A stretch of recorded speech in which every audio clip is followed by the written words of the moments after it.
दोस्तों, ऑनलाइन जानकारी न्यूज में आप सभी का स्वागत है। वक्फ संशोधन कानून को लेकर सुप्रीम कोर्ट में चल रही सुनवाई से जुड़ी एक और बड़ी खबर सामने आ रही है।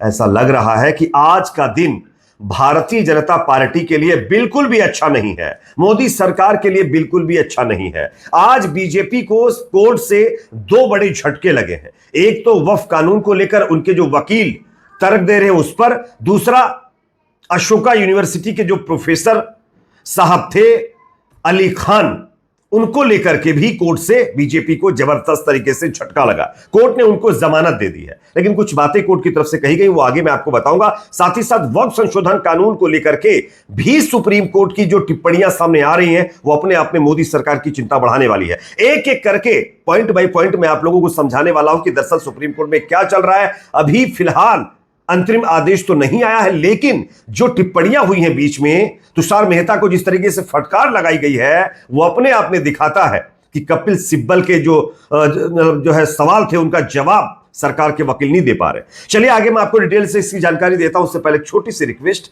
अगर ये वीडियो आपको पसंद आए तो प्लीज इसको शेयर जरूर करिए। चैनल पर नए हैं तो सब्सक्राइब करने के बाद बेल आइकन को प्रेस करना ना भूलें। सबसे पहले मैं आप लोगों को अशोका यूनिवर्सिटी के प्रोफेसर अली खान को लेकर कोर्ट के फैसले की जानकारी दे देता हूं। उसके बाद वक्फ संशोधन कानून को लेकर सुप्रीम कोर्ट में फिलहाल किस तरीके से बीजेपी के वकील को फटकार लगाई है उसकी जानकारी देता हूं। देखिए, अशोका यूनिवर्सिटी के प्रोफेसर अली खान महमूदाबाद को पिछले सप्ताह फेसबुक पर ऑपरेशन सिंदूर पर पोस्ट करने के कारण गिरफ्तार किया गया था। उन्होंने एक पोस्ट डाल दी थी कर्नल सोफिया कुरैशी के पक्ष को लेकर के, उसमें उनको गिरफ्तार किया गया था।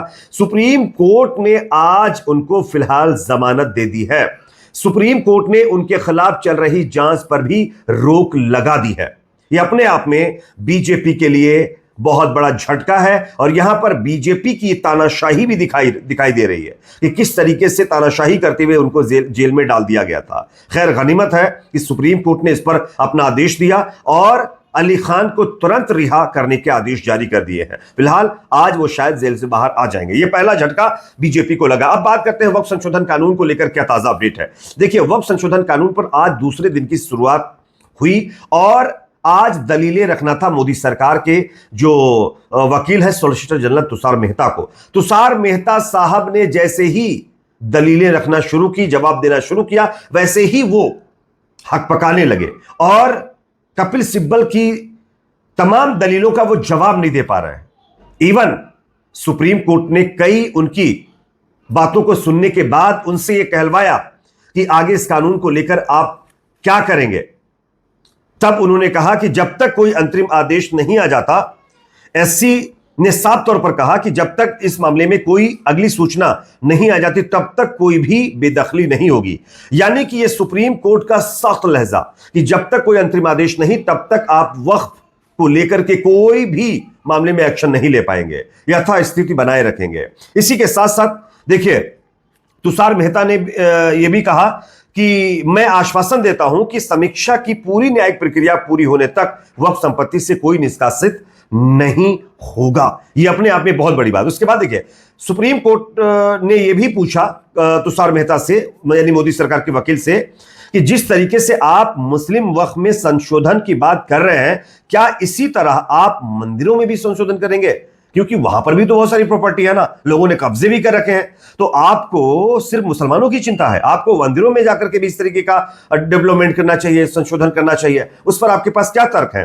तो इस पर तुषार मेहता हक पका गए, उनके पास कोई जवाब नहीं था। क्योंकि आप जानते ही हैं सरकार सिर्फ मुसलमानों के हित की बात अभी कर रही है, और वो किस तरीके का हित आप सब जानते, बताने की जरूरत नहीं है। वो जवाब नहीं दे पाए। उसके बाद एसजी मेहता ने यह भी कहा कि यह कहानी बना दी गई है कि हमें दस्तावेज कहां से मिलेंगे। यानी कि जो बातें वक्फ को लेकर चलाई जा रही कि 200 साल 300 साल पुराना अगर कोई मामला वक्फ का है, किसी शख्स ने अपनी प्रॉपर्टी वक्फ को दे दी, तो 3 साल पुराने कागज वो कहां से लेकर आएगा। इस पर उन्होंने कहा कि यह सिर्फ एक मनगढ़ंत कहानी है, ऐसा कुछ नहीं है। अब आप बताइए, इन बीजेपी वालों से अगर कोई 300 साल पुराने डॉक्यूमेंट्स मांगे तो क्या वो दे पाएंगे? नहीं ना। लेकिन इनको ये लगता है कि ये सब मनगढ़ंत कहानियां हैं। खैर, ये आप जानते हैं इनका इंटेंशन क्या है। इसके बाद देखिए, एसजी तुषार मेहता को कई बार सीजीआई ने फटकार भी लगाई क्योंकि कपिल सिब्बल की दलीलों का वो सही से जवाब नहीं दे पा रहे थे। इसी के साथ साथ सुप्रीम कोर्ट ने यह भी कहा कि जिन ये भी कहा कि जिन लोगों ने अभी तक पंजीकरण नहीं कराया है उनका क्या। तो सॉलिसिटर तुषार मेहता कहते हैं कि जो लोग पंजीकरण कराने से चूक गए हैं वो अभी भी पंजीकरण करा सकते हैं। तो इस पर सुप्रीम कोर्ट ने सवाल किया कि कैसे कराएंगे वो। तब उन्होंने कहा कि जिस तरीके से पंजीकरण कराया जाता उसी तरीके से करा सकते हैं। तो यहां पर फिर सवाल किया गया कि अगर कोई व्यक्ति 300 साल पहले अपनी प्रॉपर्टी को वक्फ को दे गया, अब वक्फ को जो प्रॉपर्टी दे दी जाती है उसके बाद उस शख्स के परिजनों का भी अधिकार उस पर नहीं रहता है, किसी का अधिकार नहीं रहता है।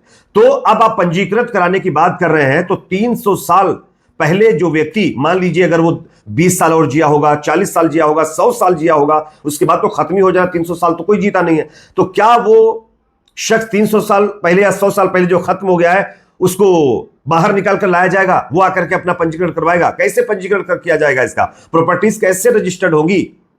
क्योंकि उसका कोई परिजन तो कर नहीं पाएगा, क्योंकि उनका हक वहां से खत्म हो जाता है जब वक्फ को प्रॉपर्टी दे दी जाती है। तो इस पर सॉलिसिटर जनरल तुषार मेहता जवाब नहीं दे पाए। उसके बाद देखिए यहां पर जो है एसजी मेहता ने यह भी कहा कि अगर 100 या 200 साल पुरानी वक्फ प्रॉपर्टी है तो उसको भी पंजीकरण कराना होगा। इसी पर वो सवाल पूछा गया कि 300 साल पहले अगर किसी शख्स ने अपनी प्रॉपर्टी वक्फ को दे दी, अगर वो जिंदा नहीं है तो कौन आएगा उसका रजिस्ट्रेशन करवाने? आप बताइए, कौन आएगा? कौन उसके डॉक्यूमेंट्स देगा? क्योंकि वो व्यक्ति है ही नहीं। उसने कहा डॉक्यूमेंट रखे, किधर चले गए उसके डॉक्यूमेंट, किसको पता है?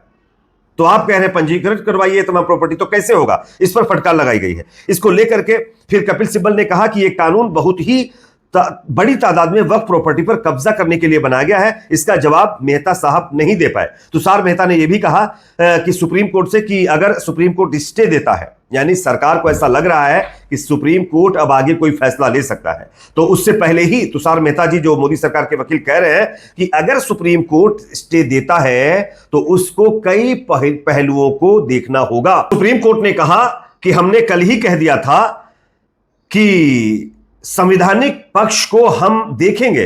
कानून अगर संसद से पास हुआ है तो हम संसद से ऊपर उंगली नहीं उठाएंगे, यानी संसद के ऊपर उंगली नहीं उठाएंगे, लेकिन संवैधानिकता को तो देखेंगे। हम उसी के आधार पर निर्णय लेंगे कि क्या सही क्या गलत है।